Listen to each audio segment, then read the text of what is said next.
श्री पुरुषोत्तम भगवान की जय। अथ षष्ठोऽध्यायः। नारद उवाच वैकुण्ठाधिपतिर्गत्वा गोलोकं किं चकारः तद्वदस्व कृपां कृत्वा मह्यं शुश्रूषवे नघ। नारद जी बोले, भगवान ने गोलोक में जाकर क्या किया? हे पाप रहित, मुझ श्रोता के ऊपर कृपा करके कहिए। श्री नारायण बोले, हे नारद, पाप रहित अधिमांस को लेकर भगवान विष्णु के गोलोक जाने पर जो घटना हुई वह हम कहते हैं, सुनो। उस गोलोक के अंदर मणियों के खम्भों से सुशोभित सुंदर पुरुषोत्तम के धाम को दूर से भगवान विष्णु देखते हुए उस धाम के तेज से बंद हुए नेत्र वाले विष्णु धीरे धीरे नेत्र खोलकर और अधिमांस को अपने पीछे कर धीरे धीरे धाम की ओर बढ़ते रहे। अधिमांस के साथ भगवान के मंदिर के पास जाकर विष्णु अत्यंत प्रसन्न हुए और उठकर खड़े हुए। द्वारपालों से अभिनंदित भगवान विष्णु पुरुषोत्तम भगवान की शोभा से आनंदित होकर धीरे धीरे मंदिर में गए और भीतर जाकर शीघ्र ही श्री पुरुषोत्तम कृष्ण को नमस्कार किया। गोपियों के मंडल के मध्य में रत्न सिंहासन पर बैठे हुए कृष्ण को नमस्कार करके पास में खड़े होकर विष्णु बोले। श्री विष्णु भगवान बोले, गुणों से अतीत गोविंद अद्वितीय अविनाशी सूक्ष्म विकार रहित विग्रहवान गोपों के वेश के विधायक छोटी अवस्था वाले शांत स्वरूप गोपियों के पति बड़े सुंदर नूतन मेघ के समान श्याम करोड़ों कामदेव के समान सुंदर वृंदावन के अंदर रास मंडल में बैठने वाले पीत रंग के पीतांबर से शोभित सौम्य भौं को चढ़ाने पर मस्तक में 3 रेखा पड़ने से सुंदर आकृति वाले रासलीला के स्वामी, रासलीला में रहने वाले, रासलीला करने में सदा उत्सुक 2 भुजा वाले मुरलीधर पवित्र वस्त्रधारी अच्युत, ऐसे भगवान की मैं वंदना करता हूँ। इस प्रकार स्तुति करके भगवान कृष्ण को नमस्कार कर पार्षदों द्वारा सत्कृत विष्णु रत्न सिंहासन पर कृष्ण की आज्ञा से बैठ गए।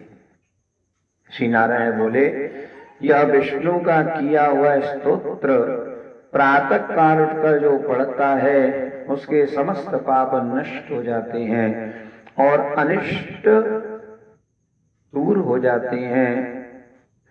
खराब स्वप्न भी अच्छे फल देने वाले हो जाते हैं और पुत्र पौत्रादि को बढ़ाने वाली भक्ति श्री गोविंद में होती है। अकीर्ति का नाश होकर सत्कीर्ति की वृद्धि होती है। फिर भगवान विष्णु बैठ गए और कृष्ण के आगे कांपते हुए अधिमांस को कृष्ण के चरण कमलों में नमन कराते हुए तब श्री कृष्ण ने विष्णु से पूछा, यह कौन है, कहाँ से आया है, क्यों रो रहा है? इस गोलोक में तो कोई भी दुख भागी नहीं है। इस गोलोक में रहने वाला तो सर्वदा आनंद में मग्न रहता है। ये लोग तो स्वप्न में भी दुष्ट वार्ता या दुख भरा समाचार सुनते ही नहीं हैं। अतः हे विष्णु, यह क्यों कांप रहा है और आंखों से अश्रु की धारा बहा रहा है? हमारे सन्मुख किस लिए खड़ा है? नारायण बोले, नवीन मेघ के समान श्याम सुंदर गोलोक के नाथ का वचन सुन सिंहासन से उठकर महाविष्णु मदमास की संपूर्ण दुख गाथा को कहने लगे। विष्णु बोले, हे वृंदावन की शोभा के नाथ, हे कृष्ण, हे मुरलीधर, इस अधिमास के दुख को आपके सामने कहता हूं, आप सुने। इसके दुखित होने का कारण इसका कोई स्वामी नहीं है।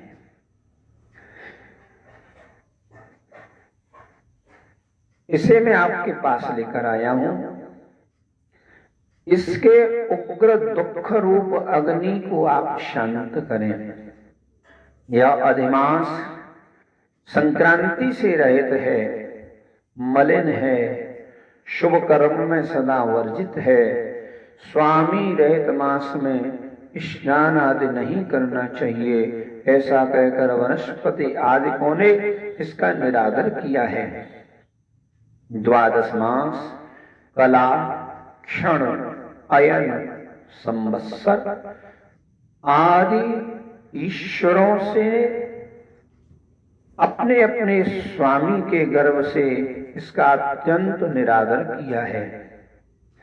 इसी दुखाग्नि से जला हुआ यह मरने के लिए तैयार हुआ, तो अन्य दयालु व्यक्तियों द्वारा प्रेरित होकर हे ऋषिकेश शरण चाहने की इच्छा से हमारे पास आया और कांपते कांपते घड़ी घड़ी रोते रोते अपना सब दुख जाल इसने कहा। इसका यह बड़ा भारी दुख आपके बिना टल नहीं सकता। अतः इस निराश्रय का हाथ पकड़कर आपकी शरण में लाया हूं। दूसरों का दुख आप सहन नहीं कर सकते हैं, ऐसा वेद जानने वाले लोग कहते हैं। अतएव इस दुखित को कृपा करके सुख प्रदान कीजिए। हे जगतपते, आपके चरण कमलों में प्राप्त प्राणी शोक का भागी नहीं होता है। ऐसा वेद जानने वाले लोगों का कहना मिथ्या कैसे हो सकता है? मेरे ऊपर कृपा करके भी इसका दुख दूर करना आपका कर्तव्य है, क्योंकि सब काम छोड़कर इसको लेकर मैं आया हूं। मेरा आना सफल कीजिए। बारंबार स्वामी के सामने कभी भी कोई विषय न कहना चाहिए। ऐसा नीति के जानने वाले बड़े बड़े पंडित सर्वदा कहा करते हैं। इस प्रकार अधिमास का सब दुख भगवान कृष्ण से कहकर हरि कृष्ण के मुख कमल की ओर देखते हुए कृष्ण के पास ही हाथ जोड़कर खड़े हो गए। ऋषि लोग बोले, हे सूत जी, आप दाताओं में श्रेष्ठ हैं। आपकी दीर्घायु हो, जिससे हम लोग आपके मुख से भगवान की लीला के कथा रूप अमृत का पान करते रहें। हे सूत, गोलोकवासी भगवान कृष्ण ने विष्णु के प्रति फिर क्या कहा और क्या किया इत्यादि लोकोपकारक विष्णु कृष्ण का जो संवाद सब आप हम लोगों से कहिए। परम भगवत भक्त नारद ने नारायण के द्वारा नारायण से क्या पूछा? हे सूत, इसको आप इस समय हम लोगों से कहिए। नारद के प्रति कहा हुआ भगवान का वचन तपस्वियों के लिए परम औषधि है। जय जय श्री बृहन्नारदीय पुराणे पुरुषोत्तम मास माहात्म्ये श्री नारायण नारद संवादे पुरुषोत्तम विज्ञप्तिर्नाम षष्ठोऽध्यायः। बोलिए पुरुषोत्तम भगवान की जय।